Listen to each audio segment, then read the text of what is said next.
Poderoso. Na fría mañá do 17 de decembro de 1483, a cabeza de Pero Pardo de Cela, que acababa de ser decepada do seu corpo, comezou a rodar polas escadas da praza da Catedral de Mondoñedo. O carrasco dos reis católicos tentou parala, mas a cabeza virou sobre si mesma, gañou velocidade e aínda hoxe, 525 anos máis tarde, continúa a revolar como un vertixinoso espectro polas corredoiras e polas autoestradas da Galiza. A cabeza do vello é... Sí. A cabeza do vello carrancudo Marechal anda amolada nos últimos tempos. A mocidade galega, que xa fala maioritariamente en castelán, celebra nas rúas vitorias da selección española de fútbol, ciclistas e modistas asinan manifestos por a lengua común, até os fillos dos nosos próceres castelanizan os seus nomes para que se entendan no Starbucks. No entanto, o galeguismo, desnortado e claudicante, aférrase ás faragullas do poder institucional. Os ventos da historia semellan propicios ao proxecto pequeno imperial encetado por Isabel de Castela há 525 anos. Como dirían nun célebre episodio de Star Trek, Galician Resistance is futile. E ben así, é a futilidade o designio de toda a resistencia e, en tal caso, sexamos conscientemente fúteis.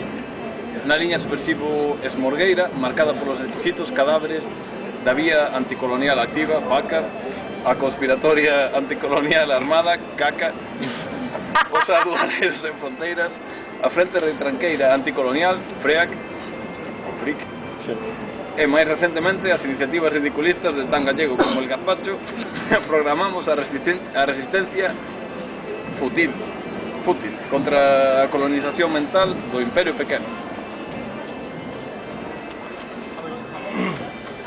O pretexto é máis unha vez a conmemoración dunha efemeridade ou 525 anos do Castelao, citando libremente os anais de razón que Jerónimo Zurita denominou a doma da castración do Reino de Galicia.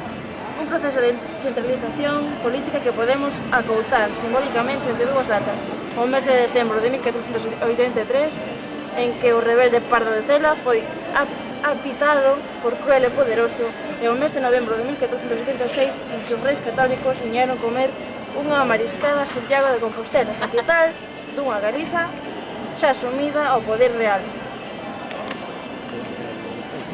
Por tanto, e se non dá antes a fluxeira, serán 3 anos, 2008-2011, para conmemorar e bebemorar a tradición e a mitoloxía galeguista en clave pop e renovar os nosos votos a favor de Xoana, a raíña que para os españois é da Beltranesia e para os portugueses é a excelente señora. Eu non leio isto. Os vivas. Utilizaremos as mesmas armas que os nosos colonizadores. Con isto non estamos a referirnos aos antidisturbios, senón á retórica e a gramática da imprensa rosa e os programas do corazón que, a día de hoxe, constitúen un dos principais e máis eficaces axentes españolizadores. Daí o nome da nosa plataforma. Sei o que nos fixestes nos últimos 525 anos. O sitio web seioque.com será o noso órgano de comunicación e servirá para centralizar as nosas actividades. O humor, a parodia, a visión simbólica e o surrealismo político serán o noso castelo roqueiro frente ao pequeno imperialismo español. E agora, vítores. Sí. Viva Galiza, cruel e poderosa! Viva! A ver. Viva antes! Non se mantén. Bueno, espera que vai chegar Erika co pendón de Castela, co pendón dos reis católicos que pa que mal. A ver, Bueno, agora Aí metendo cebo, non? Para que veña a audiencia. Fernando e Isa. Ahora mesmo, para que non... Primeiro facemos a foto. Facemos aquí un mini aí na porta.